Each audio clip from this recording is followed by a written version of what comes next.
Hey fellow comrades, welcome back to our newest Pokemon X and Y Wi-Fi battle. Today we're going to be having ourselves a match against Luis from Skype. And in this particular match I've actually decided to replace my little spider, my Galvantula, with a sheep that becomes a dragon. It's a Mega Ampharos, of course. So depending on the situation given to us in this particular match, shall we turn, into him or not. Anyways, I'm gonna lead with my Gengar, he's gonna lead with Delphox. I don't want to prove, I don't want that thing to prove me that it's Focus Sash or Choice Scarf, so I decided to play it safe. It's a little bit early to risk too much unexpected stuff, so I decided to switch out to my Gudra as he does review the Psych. He did stay in, so the first time, seeing him staying in, I was thinking it's Choice Scarf, but based on the damage he did told me Choice Specs. Anyways, I do go for the T-Bolt. I guess he was expecting me to go for either T-Bolt or Sludge Bomb, which this thing is immune to both.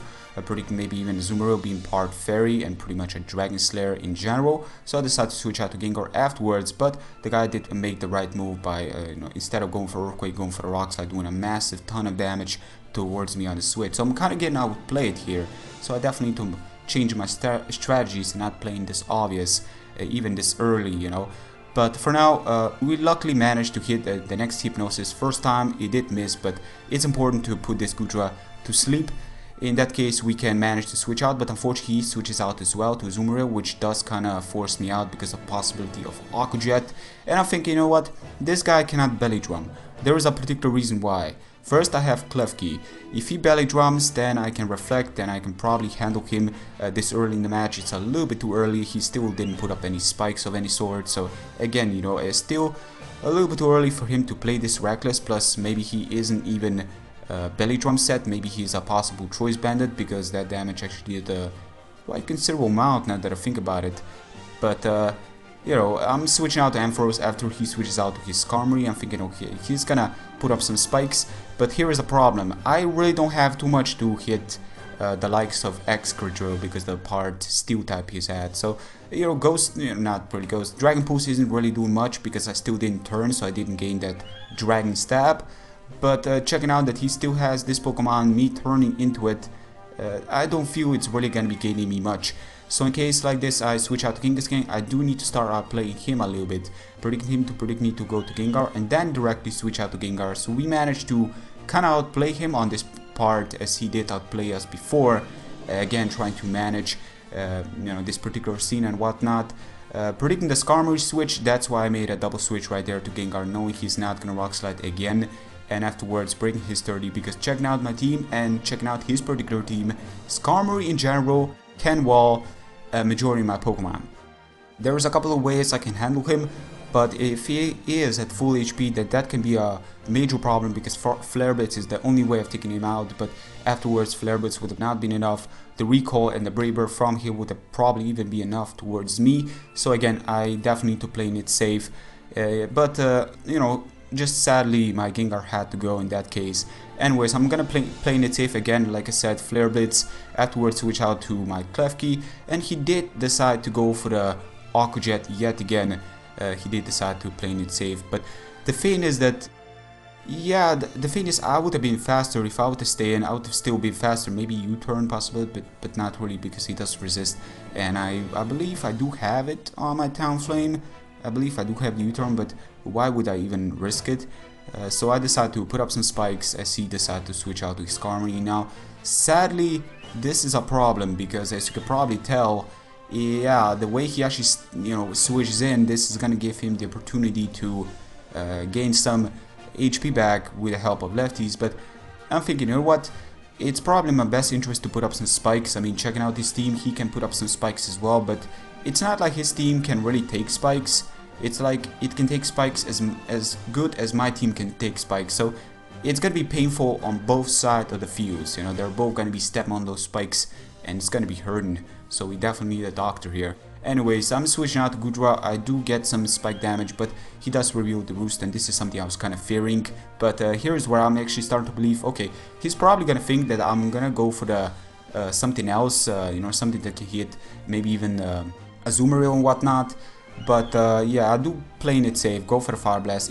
It isn't enough to break this guy down, which is pretty damn surprising, but I do manage to get a burn, which depending on the situation given to him, I'm not too sure if this burn actually matters. But I do go for the Flare Blitz to finish him off. At the amount of HP he was at, he didn't really stand any chance of survivability, even if he did decide to switch out again. Even after being fully immune, there's no way he would have, he would have gained the HP after. Maybe against Klefki, but that depends on his speed. Actually, I believe Klefki is actually pretty decently fast. Then again, I definitely gotta check. Anyways, Aquajet again, like he's playing, the way he's playing, I'm starting to believe this is Choice Bandit, or I don't know, am I underestimating? I would kind of expect this to be doing more. Am I kind of missing something? I'm not seeing any leftovers.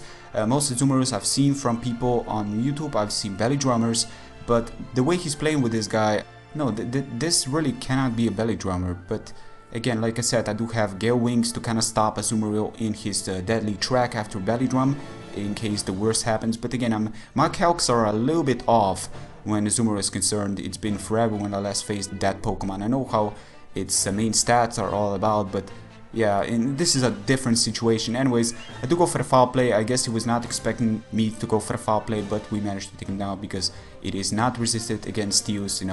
Steals do not resist dark, so that's pretty great. It's definitely going to work into our favor in that particular situation. We do go for the light screen after his Delphox comes in, of course, going for Psych, but manages to survive because of our resistance. But the thing is, I don't really care about their survival there. It's actually kind of bad because it kind of stalls the screen for one turn, so that's definitely something I'm not really in favor of. But this time around, I do have the stone, ladies and gentlemen. Mega Kangaskhan enters the battle, and I've decided the little guy is probably going to be doing us some damage over here, so I'm just going to go for the fake out, just playing it safe. But he does have the Dream Road ability, which is going to be, of course, lowering our speed every time you hit it with the move that actually touches your opponent. It directly lowers your speed on that particular turn, and in that case we are at -2 speed right now, but it's not really that bad. As long as we can still threaten a couple of things, it's all good. This thing does have lots of priority, so speed is not the most important thing when Kangaskhan is concerned. But right now, he does reveal the Mega Lucario, going late game, incredible power, incredible speed. I'm actually quite surprised. I believe I was going for Earthquake just in case he decides to go for the Sword Dance on that particular turn. Sucker Punch could have been an option, but he does resist it by a fair amount, so it would have not been enough. Still, he goes for Earthquake. I was thinking, maybe, who am I kidding? I really wasn't expecting him running Earthquake. It's been forever when I faced Lucario, so a little bit off on this Pokemon. But I do have the acrobatics, and with help of close combat, it was enough to break him down. And afterwards, because I do have priority, Talonflame is gonna go for that late game, take down his remaining Delphox. Is gonna be his last Pokemon standing, but of course, priority acrobatics with the help of spikes is gonna be more than plenty. I'll finish it off. So anyways, still, that was the game against Luis. Good game, Luis. Hope to battle you again. Hope you guys have enjoyed this match as much as I did, and give it a like if you did. Thank you very much, guys, for your continued support, and until next time, take care. Peace.